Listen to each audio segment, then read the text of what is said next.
Colisão parcialmente elástica.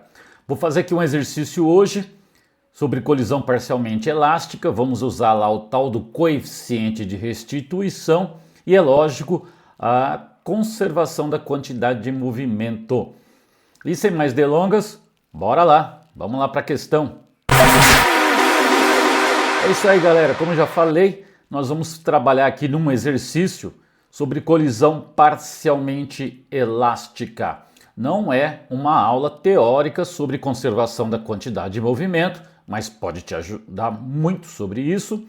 Não é uma aula sobre colisões em geral, mas é a resolução de um exercício e isso pode te ajudar na compreensão do conteúdo.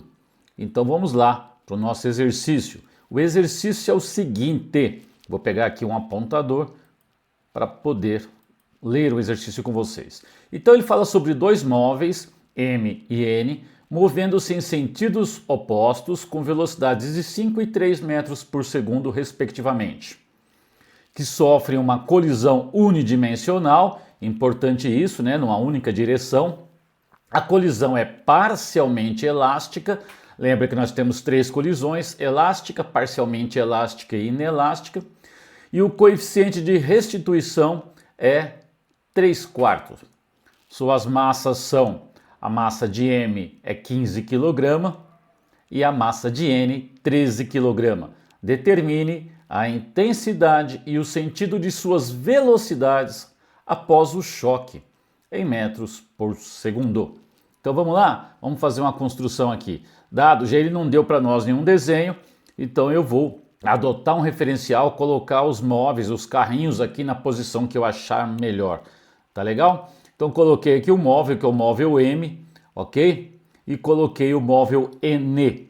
Tudo bem? Adotei um referencial para a direita, o que isso significa? Que para mim vai ser positivo para a direita, negativo para a esquerda. Adotamos um referencial. A velocidade do M, inicialmente ele disse que é 5 metros por segundo, aqui está. E a velocidade do N é um pouco menor, 3 metros por segundo em sentido oposto. Neste referencial, na hora de colocar na equação, essa velocidade tem que entrar como negativa. Por quê? Porque ela aponta no sentido contrário ao referencial que nós estamos adotando. Legal? Tranquilinho? Então vamos lá. Como é que a gente começa? A gente considera aí o sistema isolado, né? O que é um sistema isolado? Onde as forças externas são desprezíveis.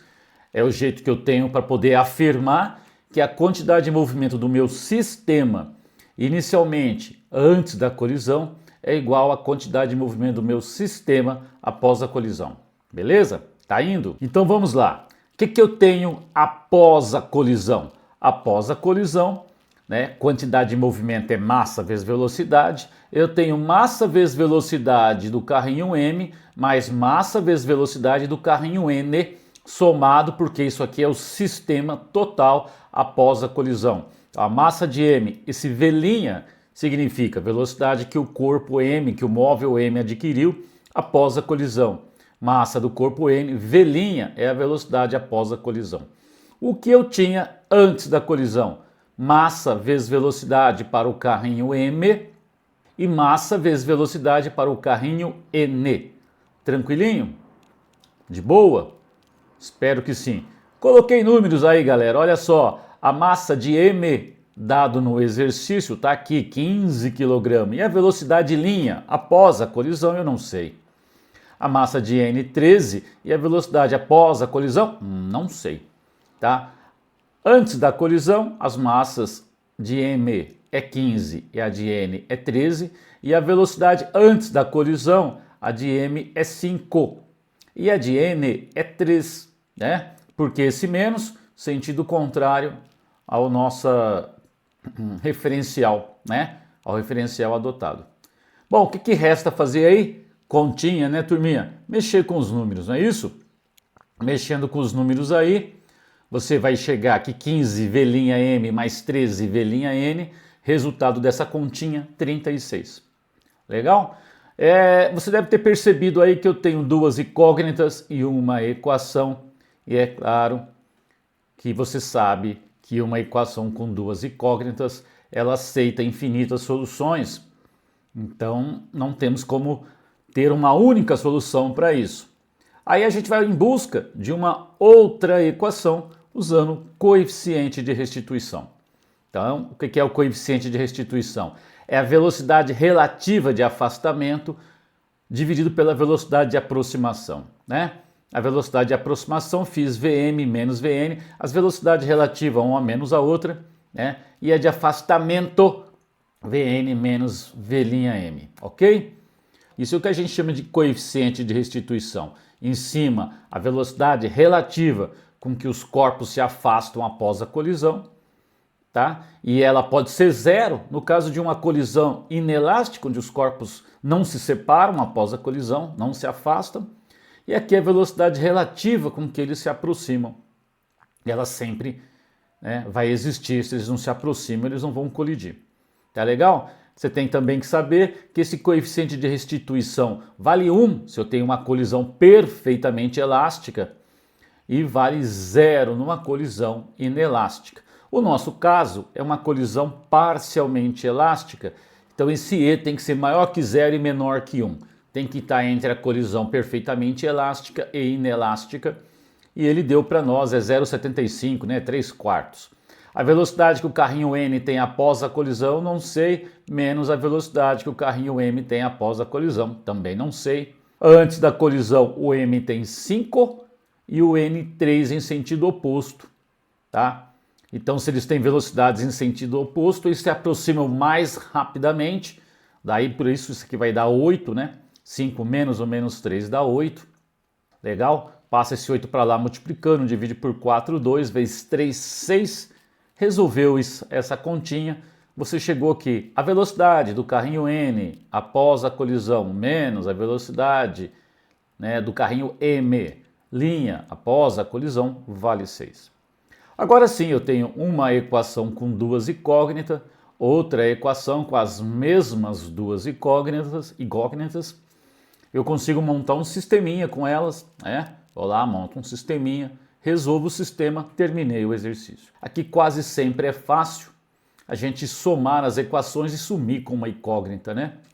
Para isso, eu resolvi, né, multiplicar por 15 a equação de baixo. Por que 15, professor?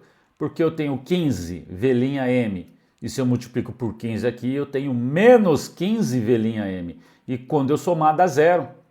Vou somar aqui tudo que está do meu lado esquerdo, né, o membro esquerdo da equação, dá zero. Mas vai sobrar 13 V'N com 15 V'N, que é 28 V'N, né? Aqui eu também multipliquei por 15, então dá 90. Aqui, que somo com 36, dá 126. E pronto, né? Terminamos aqui. Passo 28 dividindo, já fiz a continha, dá 4,5 metros por segundo. Jogo esse 4,5 na equação de cima, a 1 ou a 2, tanto faz a primeira ou a segunda equação, isolo o Vm e calculo, já fiz a conta para vocês, né? V'm deu menos 1,5. Note o que aconteceu, né? A velocidade de M, que era positiva, ficou negativa. E a de N aumentou, né? Porque ela era 3, foi para 4,5. Só que ela era 3 no sentido que a gente chamou de negativo para a esquerda, passou a ser 4,5 para a direita, tá? Então, observando aqui esse resultado, lembrando do nosso referencial, olha só, o carrinho M tinha uma velocidade 5 para a direita, passou a ter uma velocidade menor, 1,5 para a esquerda. O carrinho N, aqui no nosso referencial, tinha uma velocidade 3 para a esquerda, passou a ter uma velocidade maior, 4,5 para a direita. Legal? Tranquilo? É isso aí, galera. Espero que você tenha gostado, curtido, entendido, tá? E curtida é o canal, né? Você não paga nada, vai lá, curte o canal, se inscreve, você vai me ajudar. E manda aí mais questões, se tem questões aí um pouco mais difícil, manda aí para mim que eu posso te ajudar, posso resolver aí para você. Legal? Então espero que vocês tenham gostado e que tenha ajudado. Valeu? Abraço aí para vocês. Até a próxima.